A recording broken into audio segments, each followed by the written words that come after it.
Guys, very special podcast today. We've got Braden Rawlin, decorated USU baseball team. Were you a leader on the team? I was the president. President of the USU baseball. Is there anything else to add on to that? Or just that? Just that. Okay. Awesome leader, husband. You've been married a year now? A year, December 27th, so coming right up on a year. Okay, wow, I can't believe it's already been a year. I know. Friend, I also just think a phenomenal people person. And we're going to be really, really blessed to learn through all your different sales stories, recruiting. I'm really excited to jump all into it. But before we kind of get into it, I want to ask you a little bit about the backstory before I even met you. So growing up, Braden Rawlin, you grew up in Syracuse? Yeah. Born and raised? No, so I was actually born in Logan while my parents were going to Utah State. And then when I was probably 3 months old, we moved to Dallas. So yeah, I was really young. I don't remember much of it, but my dad was doing chiropractic school out there. So yeah, we moved out there to Dallas. After that, we moved back here to Utah. And then my dad started up his chiropractic business in Syracuse. So lived there ever since. But, well, I guess moved around a little bit, doing sales and mission and whatnot. But, yeah, I grew up in Syracuse. Okay, super cool. And so with, like a little bit of Texas roots, I get why you got that, like, Southern hospitality and all that stuff to you. For a lot of people don't know this, or I don't think I've, like, talked about it in the past years with us working together, but you've kind of been, like, you were an early BRD guy this was your third summer you just completed? Yeah, it was my third. That's crazy. Yeah, and we have a bunch of really cool stories that we're going to get into and kind of talk about. But just kind of leading off the podcast, one thing that I think you do really, really well is that you can capture a lot of people's attention. Everyone's naturally gravitated toward you. And you've been a phenomenal recruiter kind of since the time I saw you start in pest control, up to you finishing.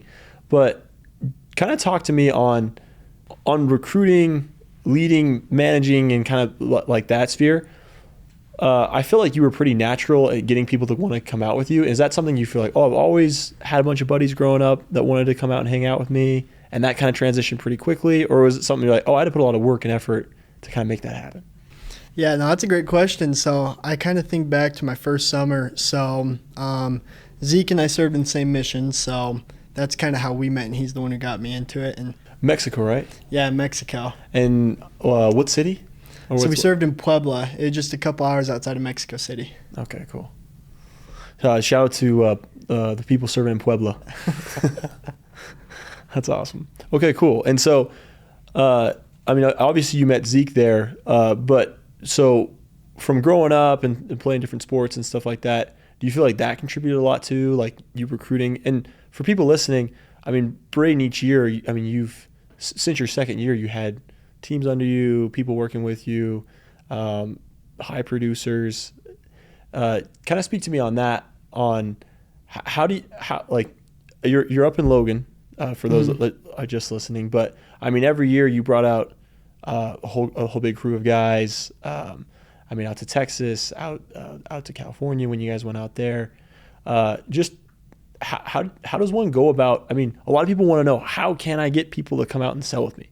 And what were just some of the different vehicles that you used to kind of like be like, so and so started coming out, or we made it happen? Yeah, no. So when I kind of think about recruiting, a lot of people do have different takes on it. I'd say number one, it's a mindset.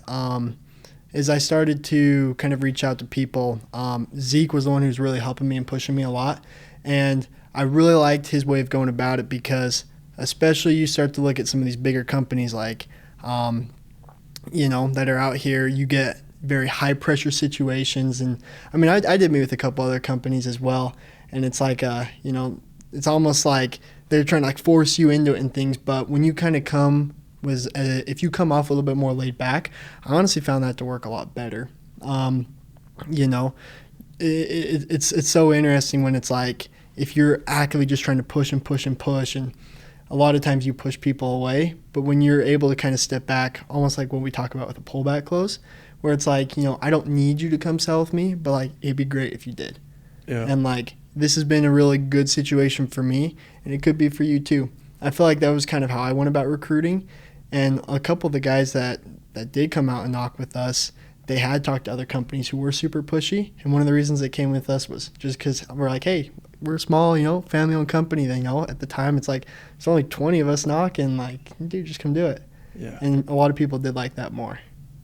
And I think it's cool, your perspective. Hey, I'm just sharing something with you that's helped my life. Mm-hmm. And whenever you're going in with that kind of mindset, people just are gravitated to it.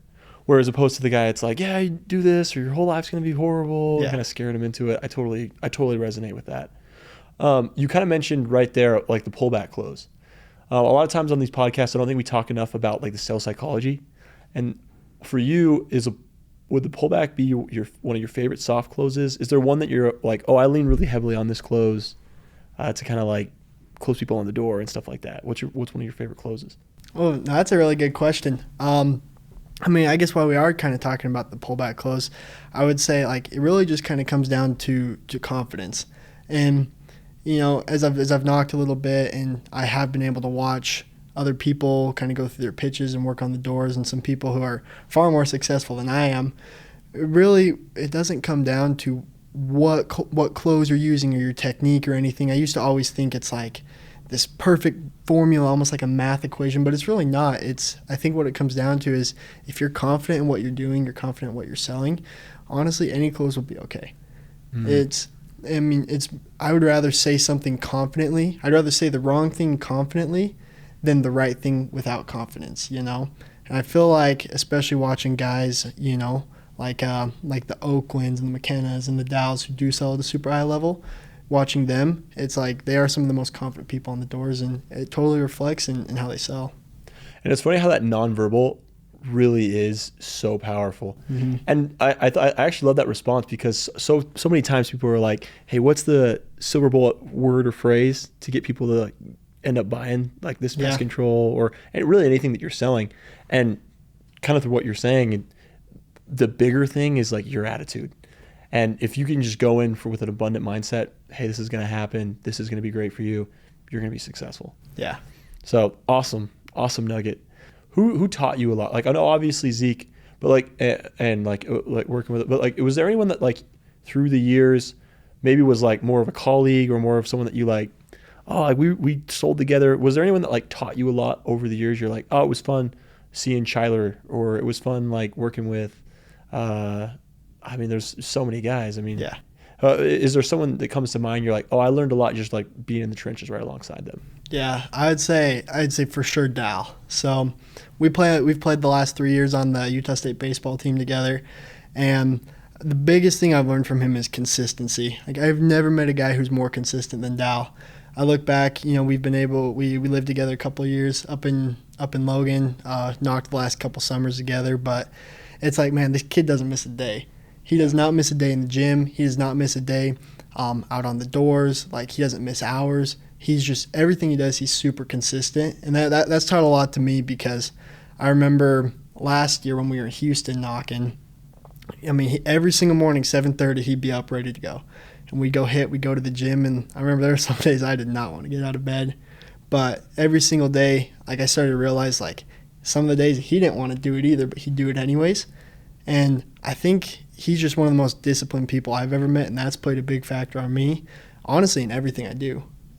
Not just with knocking doors, not just with sales, but just being a disciplined person, being able to consistently repeat the things that lead to success. It really is just the little day-to-day things. And so I think he's definitely played a big factor on just learning how to like be consistent and successful in what you do. I love that. And it's so simple, right? Mm-hmm. Just showing up and giving it. And one of the things I went to the gym with him once and lifted when I was out in San Antonio. And he's a strong kid, dude. Yeah. But he doesn't look huge. It's just, it's like a farm strength. I was like, we were doing pull-ups and I was like, holy cow, dude, this just, he doesn't stop going. And you also see that with him in selling, you in recruiting, and so many other things like that. The people that just show up every day and put a good foot forward, you're going to learn the skill over time. So that's super cool. Yeah, we got to get Dow out here on the pod, man. We gotta. Yeah, those guys were a lot of fun on the cruise this past couple of weeks.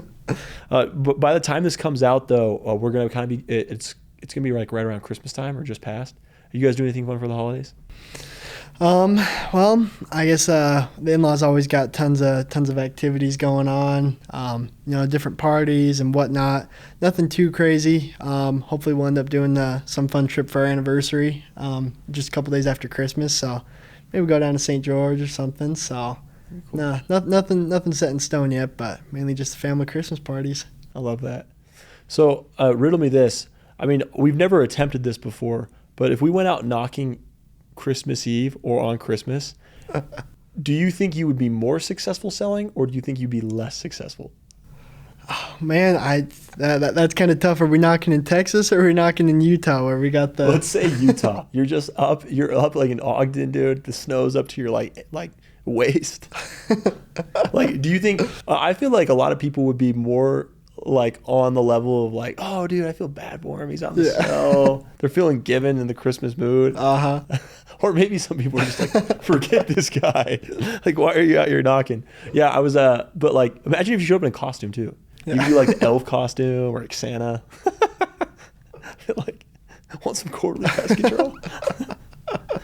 It's funny. Maybe we'll try it. I'll workshop it this Christmas and let you know how it goes. All right. I'm in. I'm teasing. That's funny. But yeah, no. One thing I wanted to talk about too, and to have everyone listen with you on the pod, just over your tenure here at BRD, from the very first day you came in to the very last day, I feel like you were one of those people that showed up consistently like Dow. Your growth as a sales rep and as a leader, I've seen it year after year. You get better at being reassuring to people, helping them get through those dark times and storms.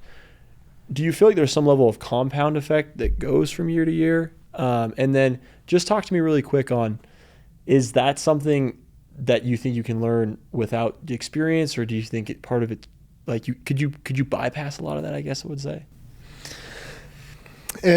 Honestly, what I would say is you got to be in the trenches. You got to go through the experience. I do think experience is the best teacher. I'll give an example. So my first year, there was just probably 8 of us in the whole company knocking. Like, it was just real small. A couple of my buddies came out, but the next year, that's when we really started to, that was a really big difference in the amount of guys that we did have. Yeah. And so at that point, we didn't have a ton of experienced reps going out. Zeke had knocked for a little bit. You had done a little bit. I had done one summer. But the vast majority of guys we had were rookies. And so I don't remember the exact numbers of what we were from experienced guys to rookies, but I do know there were a lot more rookies than we had leaders. And so being in a leadership position last year, that was tough because you've got all these guys who are trying to figure it out, trying to learn the ropes. And honestly, being able to kind of take a step back and be like, if I were in these guys' shoes right now, like, what would I want? And honestly, year after year, that has really helped me because I'm like, okay, well, I was in the position where I was a rookie and I didn't know what was going on. And so if I were there, what would I want? And then as a leader, I try and fill that. So that's what we tried to do with trainings. I do think every year our trainings have got better. We are just like a kind of a small company figuring things out, but it's cool, and I was kind of talking to Bryson about this about a week ago because at this point my BRD career, I'm officially retired, so probably the only one on here that's not knocking next year. But I was talking to him because I'm like, man, now that I'm in my full-time career that I'm going to be doing for the next 20, 30 years, having had these experiences, that's what set me up for success. I've made great money and whatnot and great friends and all this, but the experiences that I had are going to produce far more results for me in the future than what I've had in my time knocking doors. And I really don't think there's many other ways that I could have had these experiences. Working some 9-to-5 job, you don't get these opportunities. And it is really hard, and there's a lot of sacrifices that come with it, but the person that I've become and the knowledge and the skills that I've acquired through doing this are it's honestly the foundation for having a successful career going on. I love that. No, and I hope we got that on film. All of our camera people are capturing that. And talk to me on this really quick. Let's say I'm a first year leader, and I've got 2 rookies in the back of my car, and we're heading out to area. What's one thing that you would say, hey, I wish I would have known this when I was taking out my first couple of reps? What's something that you would tell like that first year trainer, leader? What's some nuggets you would want to pass on to him to be like, hey, if you do this, your guys are going to be super successful and have a good summer? Overall, you just got to be positive.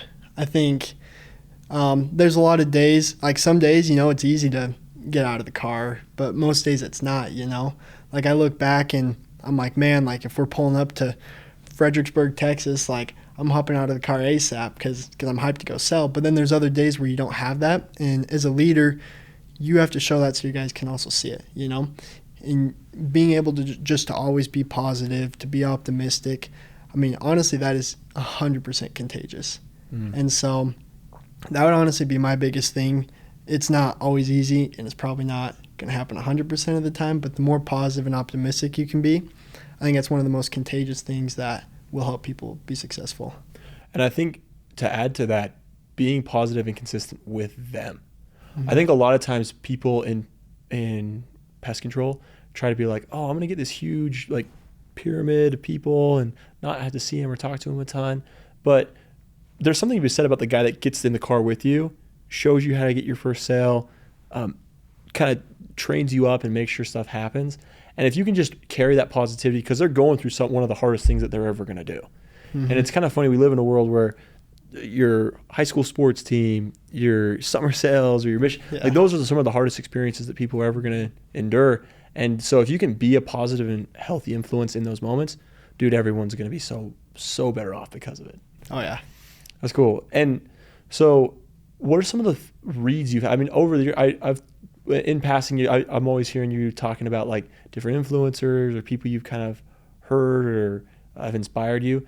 What's some like positive reads you would like want to throw out there to like the people listening on the pod? Is there anything you're like, this was a great thing that changed my mindset on sales, whether it was like a podcast, a book? Oh, that's really good, man. There's a lot of them. I look back, there's a couple that have always really stood out to me. One is How to Win Friends and Influence People. That was fantastic. Really loved that one. That's super good. Anything by Napoleon Hill. Napoleon Hill, this guy's been dead for a long time. He was putting out content like 100 years ago. But, those principles still ring true. So books like Think and Grow Rich. He's got a few others like Law of Success. Those have really helped me. Have you read Outwitting the Devil? I have not. Dude, if you're a Napoleon Hill guy, that's what I'm getting you for Christmas. That one's coming out of your tree, bro. I'm sending that to you. Perfect. Yeah. Okay, it's similar to those, but yeah. Okay, awesome. Napoleon Hill, all of his stuff is great. So, I will say as well, anything by Casey Baugh has been really good for me too. He was a big Vivint guy. Been doing that for a long time. Honestly, any podcast that this guy's on, things like that, those are things that are like, you gotta listen. That's cool. I first heard about Casey Baugh through Gage Heward. Oh yeah? Yeah, he sent me some of his stuff, and he's a really cool dude, and built a really cool career through door to door. So I've never met him, but yeah, the stuff he puts out is good. Yeah. Cool. And so if you had to, if someone said, hey, Braden, I'll give you like, let's say like $200,000 or your experience doing summer sales, like would you say, hey, which one would you rather take in your life? My experience doing summer sales, 100%. And it's crazy how much like that experience really like benefits all the other parts of your life. Mm-hmm. And have you seen that too in like your relationships and stuff like that outside of it, like with family, with friends? Do you think it's benefited like that aspect of your life as well? Oh, 100%. I will say one thing that this job has really taught me is delayed gratification. For a number of different reasons. First of all, you think about, we go out through the whole summer, and sometimes we're selling accounts in February, March, and we're not getting paid till the following January. It's like, that has honestly been one thing that's really taught me delayed gratification. And that has been super, super big for me. And you also think too, like being able to develop patience. Say if sometimes, you're going out, you're trying to recruit, like it's tough and it does take a little bit of patience. Sometimes you got guys who are like, yeah, like I'm totally in, and you work with them and everything, and then last minute they drop out and you're like, man, like I just wasted hours and hours of my time, you know? But being able to have those experiences that do teach you to be patient, to be humble, delayed gratification, like I think those are huge skills that honestly this job has given me, that does roll over into things like my family, you know, how I treat my wife, how I treat my friends, you know, going into like my career now. I mean, all these different skills and experiences, I mean, they played a huge factor for me. Love that. Let's talk about your favorite day on the doors. Was there a day that sticks out that you're like, that was the best day ever knocking? Yeah, for sure. It's actually my very last day. So I mean, this summer I kind of knew that when I come home, you know, I had a job lined up and like this is my career going forward. So my very last day, I actually had a PR day. That was the most I'd ever sold my whole 3 years. It was my very last day knocking, so that was super cool. I think I closed my last deal at like 850 something or whatever, like right before we're done on the doors. But I remember I got out and I'd been in the area. It was like my eighth or ninth day in that little area. So I mean, it was nice because I had sold like a good chunk of the neighborhood. Everyone knew who I was. Bunch of old people in Fredericksburg, you know. You know the mayor at that point. Yeah. Dude, we saw George Bush's locker up there. We did. I actually did, yeah. That's a fun plug, dude. I forgot about that. Okay, sick. It was actually in the area that I met that guy, so. Oh, really? Yeah. Yeah, dude, you torched that place up. Yeah, Fredericksburg was nice to you. Oh, yeah. But it was super cool because I'm like, man, I was like, dude, why not just go out and have a big day? And I actually remember texting my buddy, John. He actually knocks for a different company. But I texted him. I'm like, dude, like my last day ever knocking, bro. Like, and we were talking. He's like, dude, go have a PR day. And I was like, oh, man, like, I don't know. Like, we're just texting back and forth, like, you know, before the day had started. And he's like, dude, like, go do it. He's like, dude, I'll do it with you. And I was like, all right. And so he's like, text me every time you get a sale. I'm like, all right. And so we kind of start going. I think I got a quick one that day. I'm like, dude, like, I already got one. And, you know, the deals start flowing and like, and he's like texting me and like hyping me up and this and that. And like, he's selling well too. He was out in California. So we're like texting back and forth and like, you know, and I honestly didn't think I was going to pull out my PR day, but you know, I'm kind of there. It's like 8 o'clock. I'm like, oh, like there's a couple houses over here I've knocked a few times. Haven't caught them. And so segue on over, you know, and there it is. Closed my last deal to hit a PR. So that was really cool for me because I'm like, man, like what a way to go out. You know, it's like, you know, I've put 3 years of my time into this. And even though my PR day is not as high as like yours or Dal's or Dakota's or Zeke's or anyone's, it's like I pushed myself like as much as I possibly could have to achieve something great. Yeah. And like you always take that with you. So 100%. That was the coolest day on the doors for me. I love that. And that's cool that it was your last day. It's kind of like Kobe Bryant. Yeah. Like you're going out with the 60-point game, dude. Facts. That's dope. Okay, so I'm going to give you a couple names, and I want you to tell me where you think they'll finish next year in the company lineup. Cool. Okay, so I'm going to go. Are you ready? Okay. John Albrecht. I got John number 3. Number 3. Number 3. Okay, I love it. Let's go Bryson Fielding. Bryson Fielding? Honestly, I probably got Bryson top 5 for sure. There's no doubt he finishes anything less than 5. I'd probably go 4. 4 with Bryson. Okay. Let's go Stockton Peterson. Stockton Peterson? He was a top rookie this year, right? Top rookie. He got Rookie of the Year award. Okay. Yeah. Honestly, I'd probably say the way I've already kind of placed him, I'd go Stockton number 2. Dang, dude. Okay, cool. And we're going to leave the list incomplete, but I just wanted to throw out those names. Those guys are all, I think they're all on their up. And I'm excited to see where they land kind of on next year and stuff like that. So, I mean, obviously with you wrapping up your career in door-to-door, what was maybe a funny story or something crazy that happened that was like a good time? Do you have anything like that to share with everybody listening? Yeah, I'd say the big one for me was last year when we tried to open up the Florida BRD office.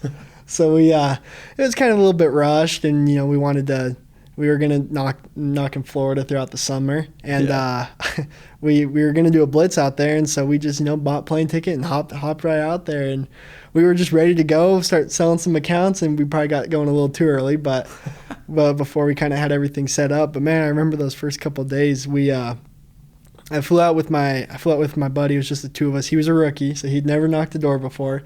Me and him fly out there, red-eye flight. We get there the next day just exhausted.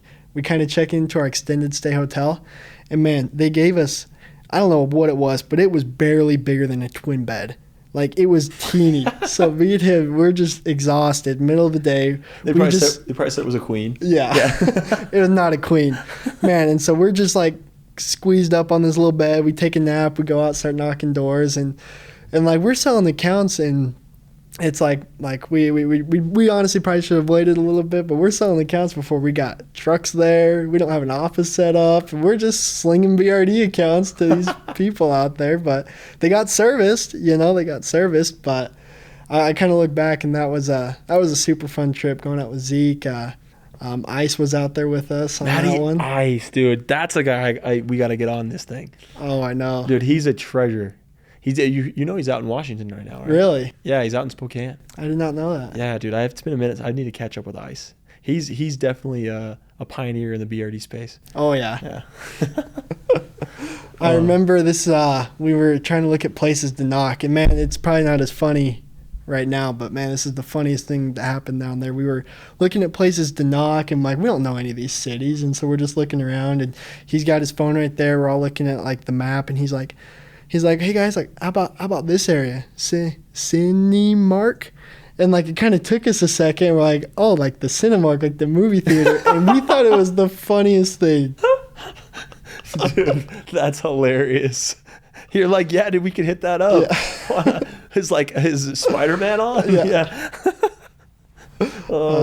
That's funny. It's good. The stories and the brotherhood and the camaraderie that you get out selling it's really unmatched. I think you get very similar experiences like on a high school basketball team or like out on a mission. You're just so close with a lot of really, really cool people. Yeah. And that's one of the biggest things for me that's been the biggest blessing about this job is the shoulders that you get to rub and the people that you get to meet while you're going through is awesome. Yeah. So, and the cool thing too is everyone kind of goes on or eventually finds something new or that makes more sense. And it's fun still having that connection though of like, hey, we went through something hard together. Yeah. If you had to leave, let's say it's a first year rep, they're coming out.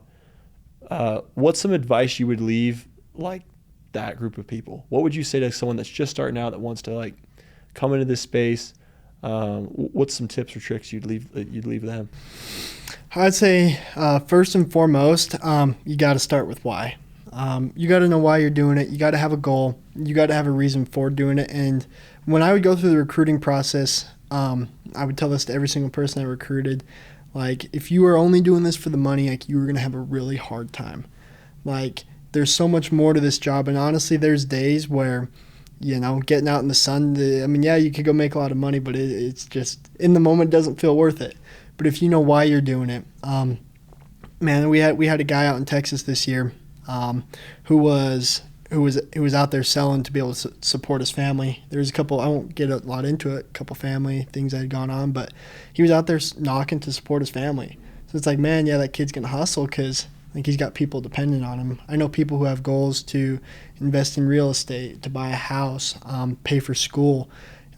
There's obviously people in the space who really are doing it just to help them be more confident, help them get over some of their, get over their shyness, kind of step out of the box. Like, having a reason why besides just making money is super, super helpful for people. I love that. Well, and it's just a better way to live. Mm-hmm. It's way more exciting to wake up each day being like, hey, there's a purpose that I'm tackling rather than I'm just going to go get more paper. Yeah. Which, but don't get me wrong, like the money is obviously a necessary thing. But yeah. living a purposeful life, there's nothing better. Oh yeah.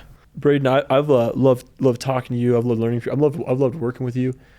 I guess just the last thing I want to say is like, hey, dude, thanks for all the years and all the fun times we had. Yeah. It was so cool.